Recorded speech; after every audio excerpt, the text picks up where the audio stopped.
So this is a two-way algorithm. So, okay? It's like the encryption that we use in WhatsApp. Okay? So, in order to, the main ingredient that we use for this is really simple. And it's about conjugacy. Okay? Do you remember when two elements in a group are conjugate? Right? So, if we have a group and we take an element here, then we write G to the A, it will be the conjugate AG A minus 1. Okay? So this is quite simple. And in fact, we have an observation that if we take two elements that commute, meaning that, well, they commute, AB is equal to BA, then it will be the same to have GA to the B equals to GB to the A, no? Meaning that it is the same if we conjugate first by A and then by B and backwards, right? First by B and then by A. Okay? Do you agree with this? Yes, no? Okay, this is the main observation.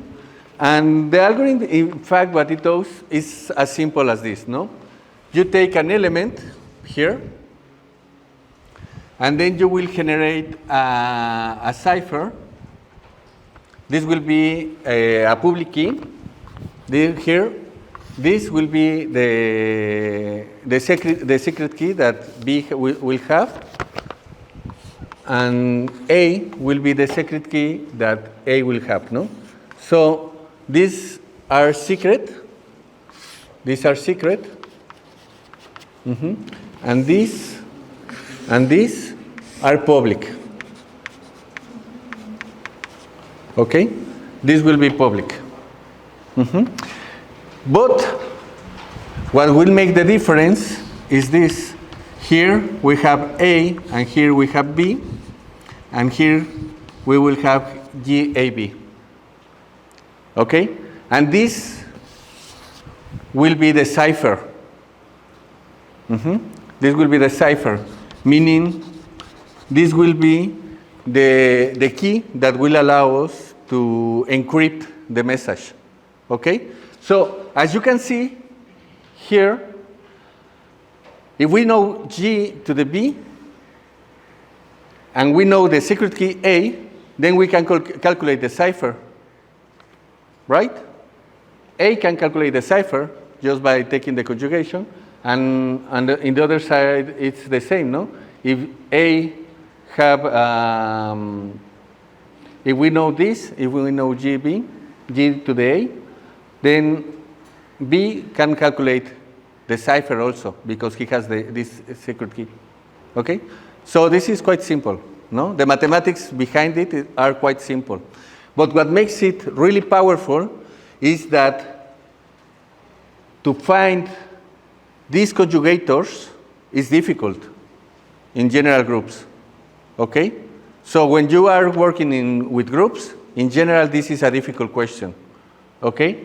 You have an element, you have two elements that are conjugated, because we know that this will be conjugated. Then how can you find the element that is conjugating them? Okay? That's why this is difficult. This is not simple for many groups. And in fact, this is it has been proven to be an NP problem for a large family of groups.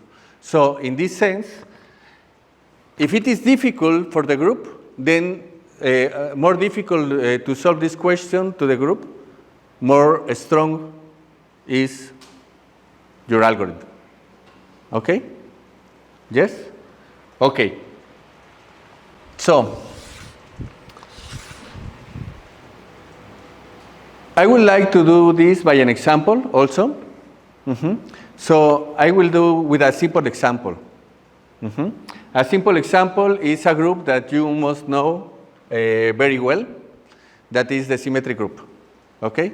The symmetric group. I think most of you know really well the symmetric group, no? So, for example, if you take Sn, well, I will take S4. It is acting on the set 1, 2, 3, 4, right? And, well, there are some things that we have to know about this group. First is that if I have a permutation on it, I can write it as a cyclic decomposition, right? So I will just take, there are different ways in which I can express this permutation, no? So I have 1, 2, 3, 4, and I can assign, I don't know, 3, 1, 2, 4, no? 3, 1, 4, 2, okay? And this means that 1 is going to 3, 2 to 1, 3 to 1, 3 to 4, 4 to 2, okay? This is the matrix representation. And from this, we can extract the cyclic decomposition that is going 1 goes to 3, 3 goes to 4, 4 goes to 2, and 2 goes to 1, no? So this is a unique cycle decomposition, okay? And we can always write it like this. There is another way in which we can write it, no? That will be just putting the disorder that we have.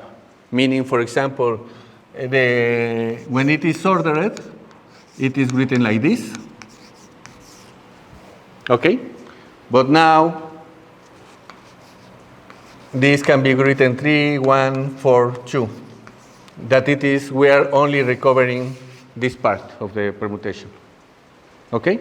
These are different ways to write the permutation. And can anybody tell me what about the conjugacy classes on the symmetric group? To what correspond the conjugacy classes? How can I characterize them? Yes? No? Do you remember how do you characterize the conjugacy classes on the symmetric group? So, the conjugacy classes are given by the cyclic decomposition, right? So, it means that if, for example, I have a permutation acting on this cycle, let's say A1, A2, A3. Let's do the exercise, right? Okay. Let's take 1, 2, 3. What's the inverse of 1, 2, 3? 3, 2, 1, right? Yes. So let's take this 1, 2, 3, 4, 2, and here we have 3, 2, 1. Okay. So yes, I'm doing the conjugation here, no? And this will give me. Let's do it, no? 1 goes to 2, 2 goes to 4, and 4 stay there, no? So it is 1 goes to 4, then 4 goes to 3, and 3 goes to 2, no? Then 2 goes to 3, 3 goes to 1, and 1 goes to 2. No, I did it wrong. 2 goes to 1, yes, 2 goes to 1, 1 goes to 3, and 3 goes to 1. There's something. Yes.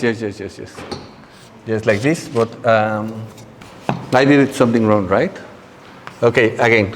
1 goes to 3, 3 goes to 4, and 4 stays there.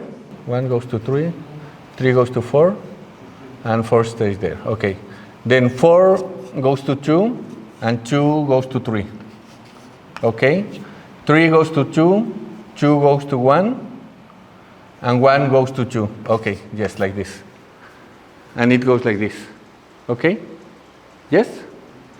And just look at this. In fact, the action of the conjugation is just acting in each of the entrances. Okay? So, for example, 1 is sent to 3. This is equivalent to the permutation 3, 2, 1, 4, no? So here 1 goes to 3, 3 goes to 2, this doesn't touch 4, and 2 goes to 1. No? This is inverted. Maybe I did it backwards. Let's see if this works. 1 goes to 3, 1 goes to 2, so I begin here. 3 goes to 1, yes. 4 goes to 4 stays, okay, yes. And 2 goes to 3, yes, it's like this, no? So we are applying this to this, no? So if we have this, PA1, PA2, PA3, etc., P minus 1, then I will have PA1, PA2, PA3, etc. Okay? Yes? Okay. So this is what we need, no? This is all that we will need in order to apply this algorithm.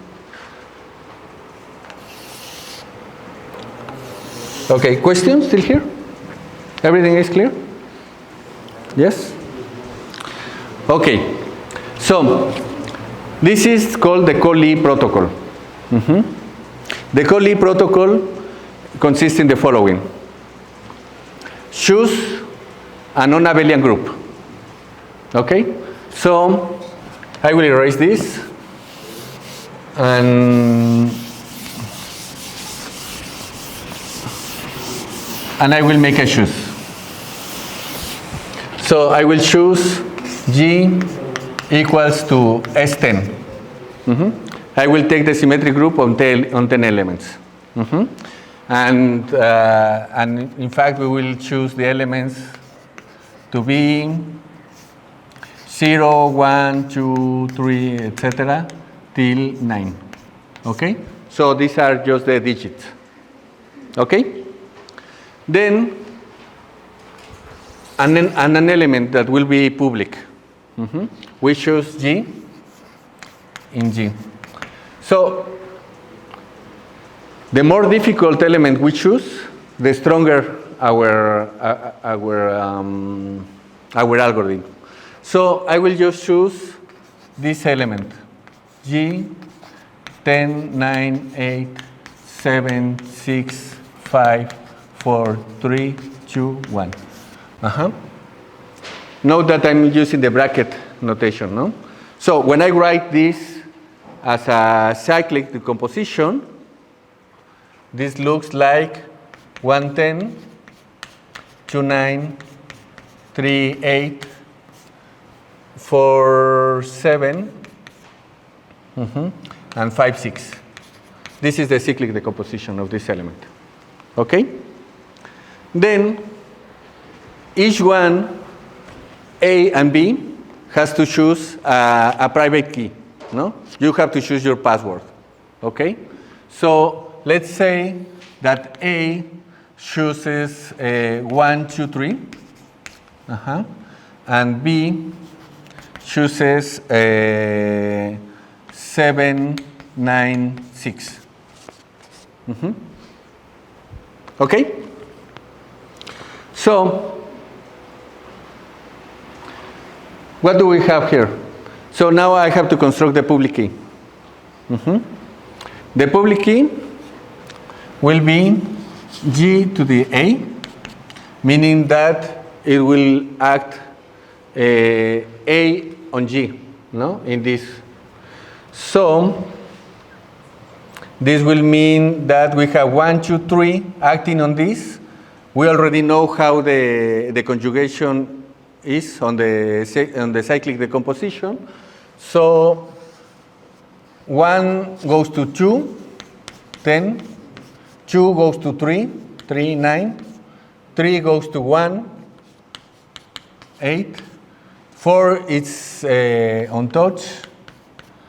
and 5, 6, no? Just, sorry, I forget to say something. Here, we have to find two subgroups. We have to find two subgroups of G such that they commute. All the elements on this group subgroup commutes. So the easiest thing to take in this case is to partition the interval, no?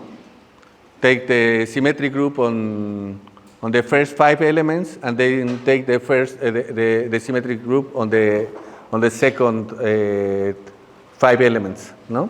So I will take left will be the symmetric on 1, 2, 3, 4, 5, okay? And right will be the symmetric on 6, 7, 8, 9, 0. Do you agree that these commute? These groups commute? Or no? Yes or no? They commute the elements? If I take one element of this group and an element of this other group, do they commute? Yes? Why?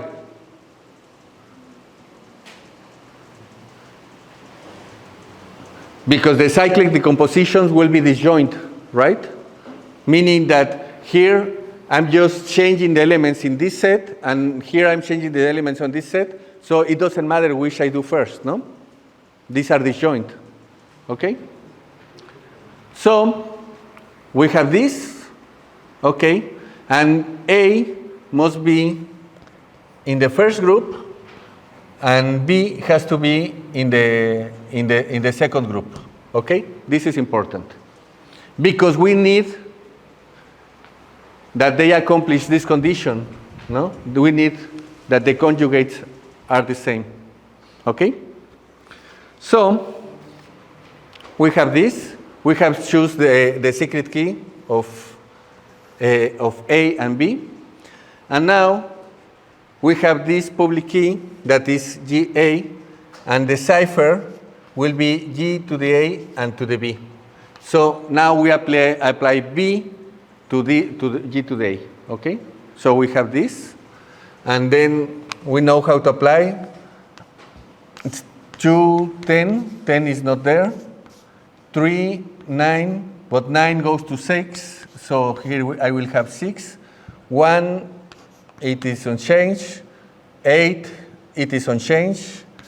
4, 7, 7 goes to 9, okay? 7 goes to 9.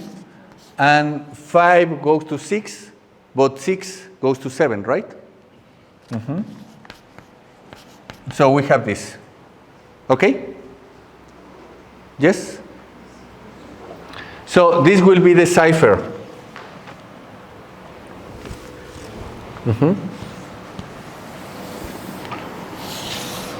This will be the cipher.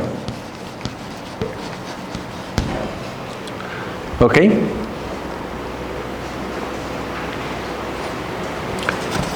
This will be the secret key, no? Okay. Now, how do I use this in order to change the message? Okay? So, as we did before, we need a hash function. A hash function is a function that goes from our mathematics to the language that we are using. Okay? And the language that we are using is just the digits from 0 to 9. Okay? So we are working in set 10. Okay?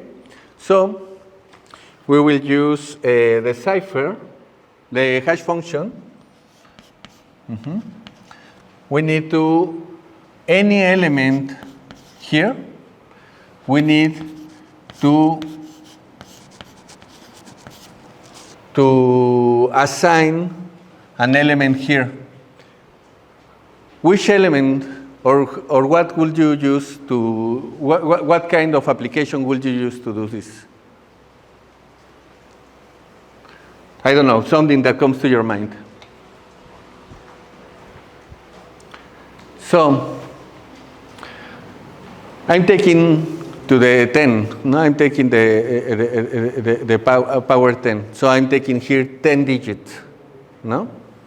So I can have 10 digits. It is good, no? And in fact, I have a representation of any symmetric element, of any permutation, in terms of 10 digits. So I will use that, no? It's like, okay. So the hash function will be just that, no? I will use this representation.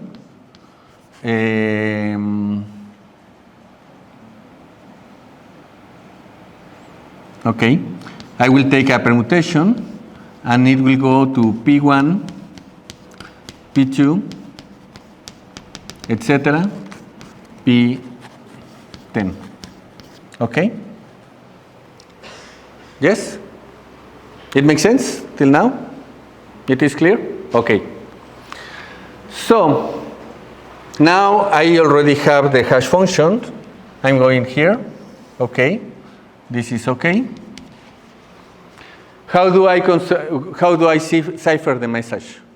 The message we will use the Cesar algorithm. Okay. So it will be really simple, no? So first I have to have my original message, no? So let's take Pakistan, no? This will be. This is the message that I'm ciphering. So I go to my table, and then I can write it as a numbers, no? So it will be 1601, K it's 11, I is 09, S is 19, 20, 01, and 14. Okay? Yes? Okay. So I need to express this. This is an element of my group. I need to express this element of the group in terms of this. So how do I do it? Well, I will just write it. So H of GAB, let's do it together, no?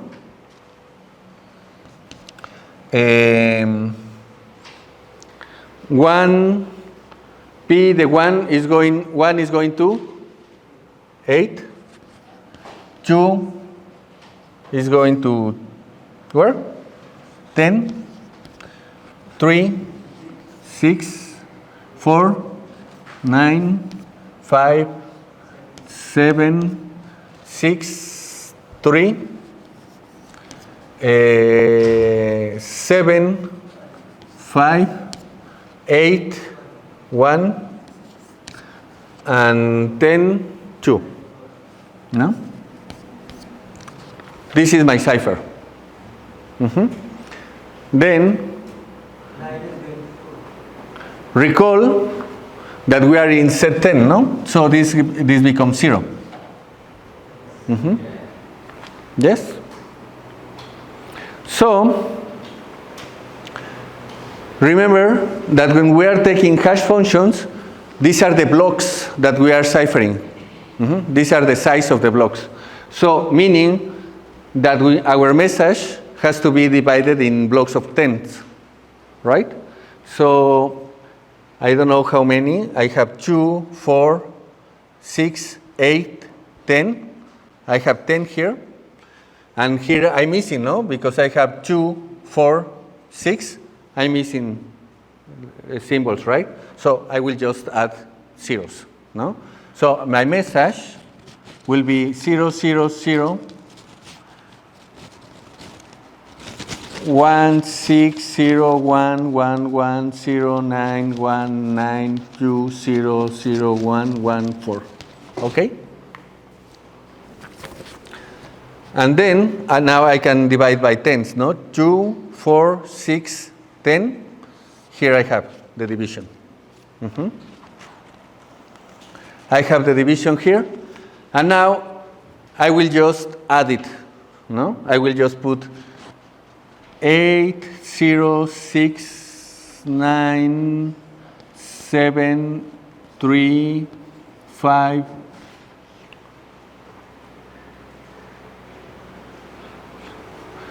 2, 4, 6, 8, 10. There is, I have 2, I made a mistake, no? 09192001, yes. So there is 2, 4, 6, 8, 10. The division must be here, right? 2, 4, 6, 8, 10. Okay, yes. That's why it wasn't adding up. So I have to put 8, 0, 6, 9, 7, 3, 8, 0, 6, 7, 3, 2. There is something, why? 2, 4, 6, 8, 10, 6, 2, 4, 6, 8. I'm missing, right? I'm missing numbers here. After 1 there is a 4. After 1 there is a 4? Here? Now I'm complete? Thank you. Thank you. So 3, 5, 1, 4, 2. Okay. And here I will do the same. 8, 0, 6, 9, 7, 3, 5, 1, 4, 2. Okay? I make the sum. And what do I have? 6, 5, 2, 5, 3, 9, 8, 7, 9, 8. Okay? And here I will have 3, 5, 2, 5, 9, 8, 9, 6, 0, 8. Okay? So this will be my message. So this is my little m, and this is my big M, no?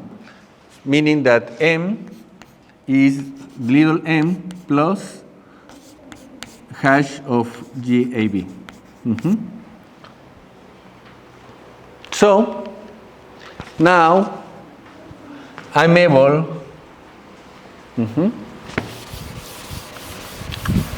So how this works? So A has chosen G, has chosen G, and is what we have here, no? First,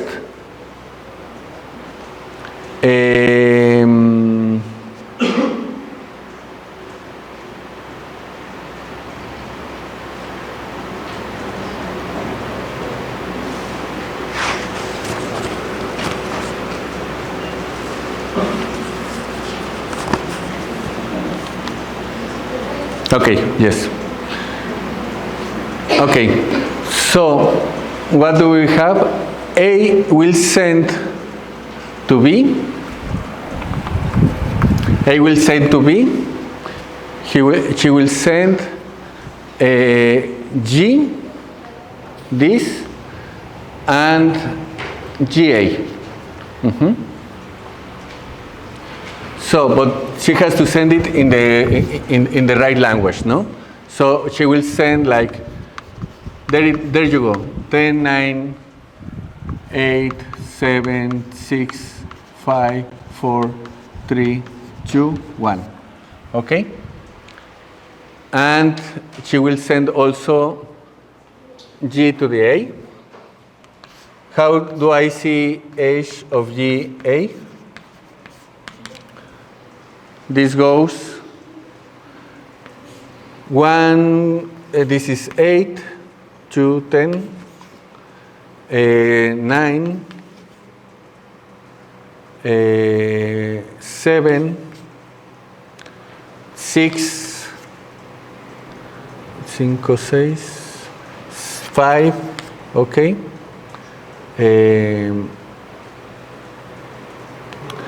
4, 1, and 3, and 2, right? She has to send all of this, okay? She sends all of this. So she will say like, okay, there you go. I will just put it like this. She will send HGA. And then B will answer like, now I have this, no? I have this code, no? And I have this, no? So B says like, well, now that I have this, I can regain this, the permutation, right? And with this permutation, now I can do my cipher, right? I can do my cipher, and I can cipher the message, okay? So B responds, using that algorithm, B responds with, okay, I will send you a H of GB and the message. This is what B sends, no? And with this information, A is able to recover the message, right? Right? So with this, A is able to recover the message. So tell me, how does A recover the message?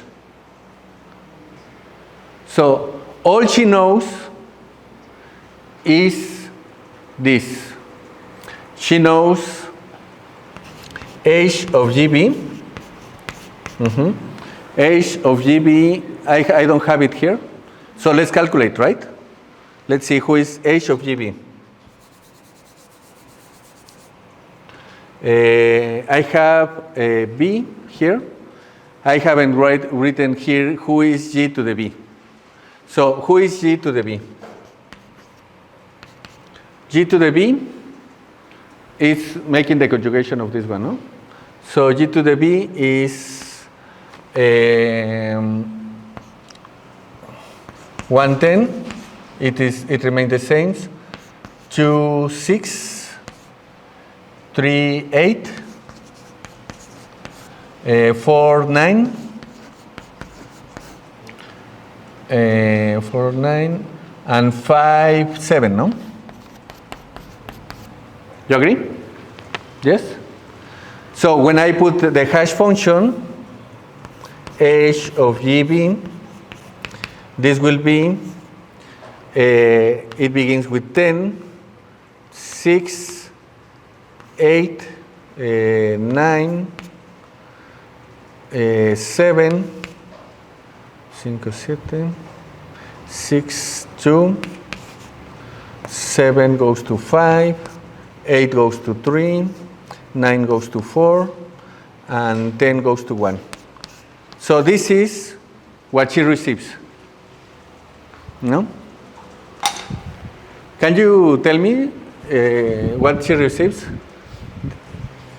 I cannot see. It's 10, 6, 8, 9, 7, 2, 1, 2, 3, 4? 5, 3, 4, 1. Okay. So she recovers this. Okay? She recovers this and this message.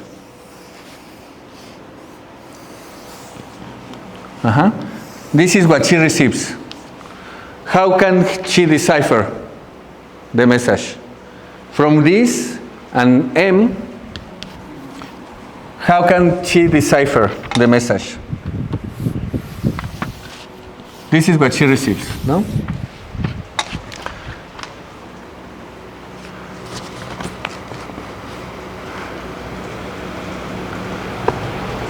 So she knows that, and she also knows her own key, right?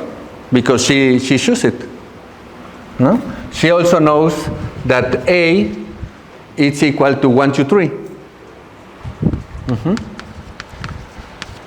So what she has to do is to, from this chain, she has to recover the permutation, right? She has to say like, okay, let's see what do I have here. I have 1, 2, 3, 4, 5, 6, 7, 8, 9, 0, 10, okay? So it's going like, she knows that G to the B, it's equal to 1, 10, 2, 6, 3, 8, 4, 9, and 5, 7. Right? Because she have a recover function, right? So she knows that. And then she can calculate GBA, right? So she can calculate GBA. That will be just applying 1, 2, 3 to this. And with this, normally she has to recover this, right? Let's see. So we have 1 goes to 2, 10 it stays the same, 2 goes to 3, 6 remains the same, 3 goes to 1, 8 remains the same, 4 remains the same, 9 remains the same, 5 remains the same, 7. Is the same? 2, 10, 3, 6, 1, 8, 4, 9, 5, 7. Yes, right? It is exactly the same. Yes? So now she has to use the hash function again, no? And then she will recover the cipher, no? She will recover this,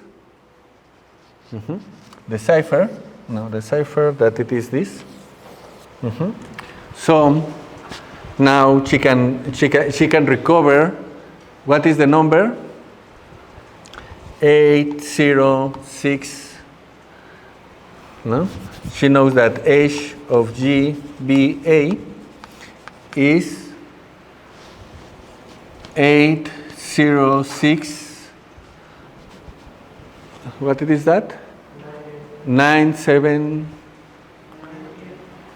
why 8697 973 and 5142, right? And then what she will do with this message is just to take it out, no? So if she takes out 80697354142 and again 80697354142, then she will recover again the message because we are in a ring. I mean, I don't have to do it the operation because we know that we are already in a ring. So she recovered this, and from this I can go to my abecedary and recover the message. That's nice, right? How it is working. And we are using group theory, no? We are using these groups. So,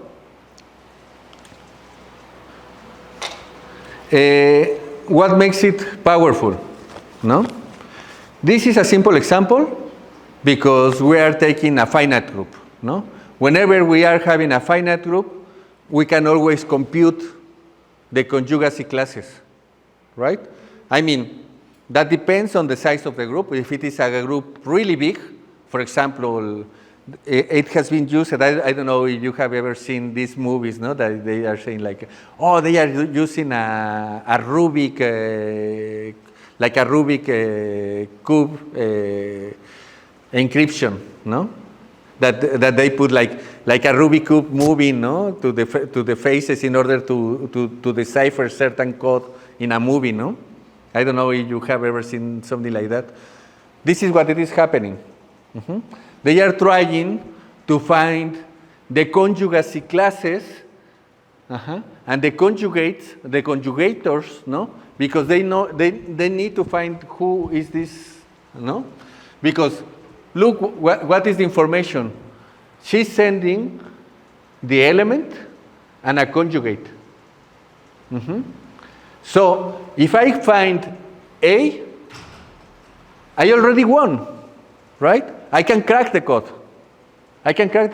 If I find A, but to find A, if it is not a finite group, it might be a difficult question. Okay? It might be a really difficult question. So that's the strength of this algorithm.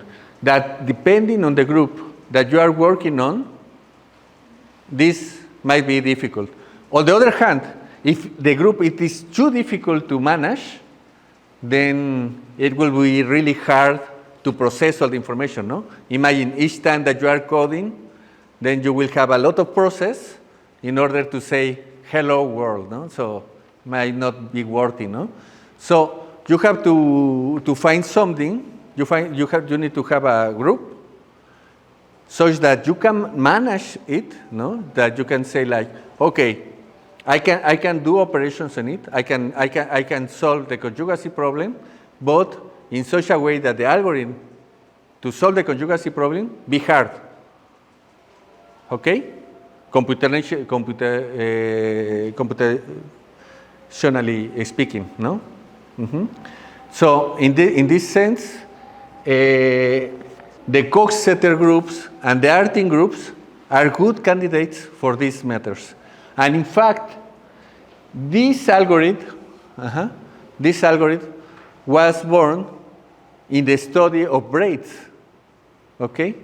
Because braids can have a conjugacy problem, solvable, but it is hard to solve. And the main techniques in order to solve this problem are exactly by topological means, meaning that we need to find a combinatorial complex, no, such that we can manage and to express the elements on this complex and try to solve the problem. Okay, and these are exactly the Salvetti complex that I was talking to you last week. Okay, in the last 10 minutes that we have.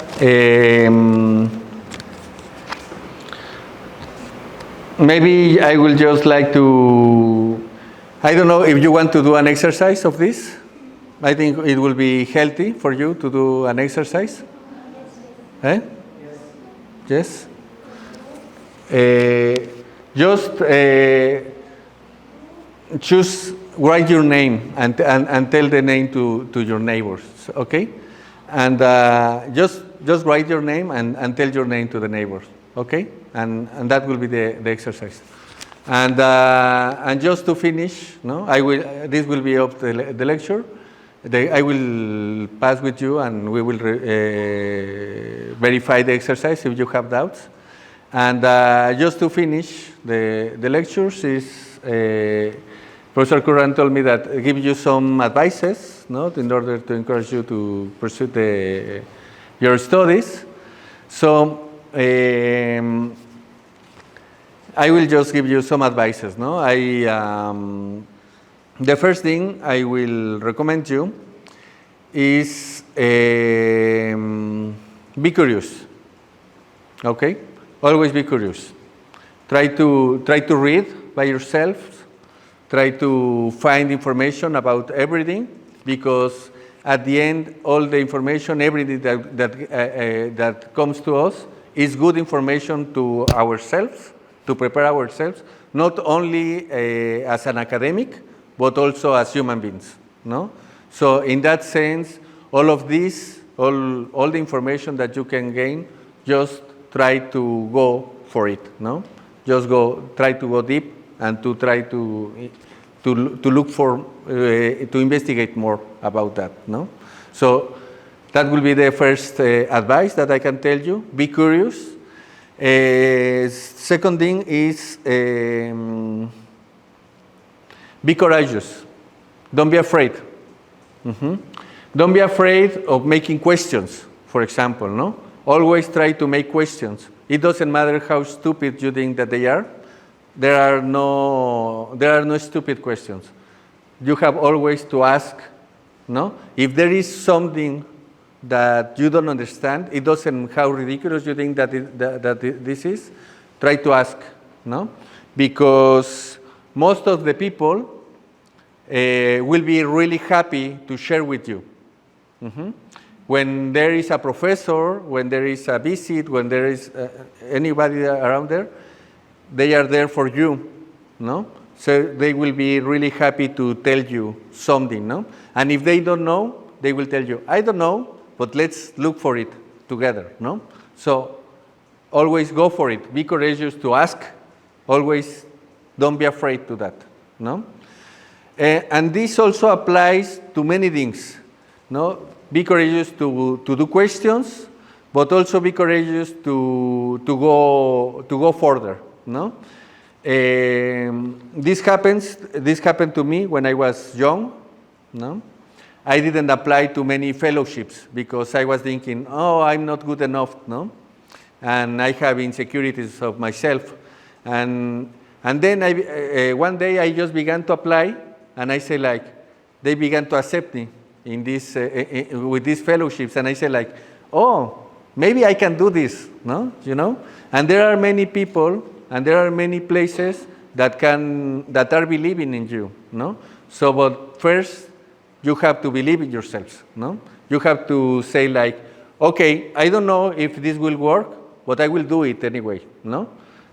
There is a say in Mexico that says that there is no worse battle than that it is not fought, no? So if you don't fight for it, you already lose, no? So just try, no? Just try to go for it, no? Try to apply for fellowship, try to go to apply for a PhD, try to go, if there is a discipline that you are not familiar with, go for it and try to do it, okay? And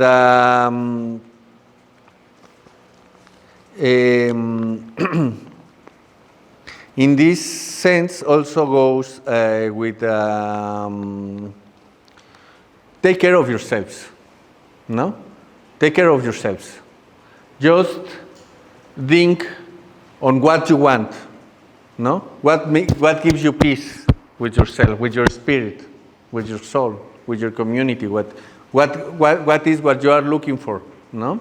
And try to construct your own future, because you have the tools to construct your own future, and nobody else does, no? And nobody else will do it for you.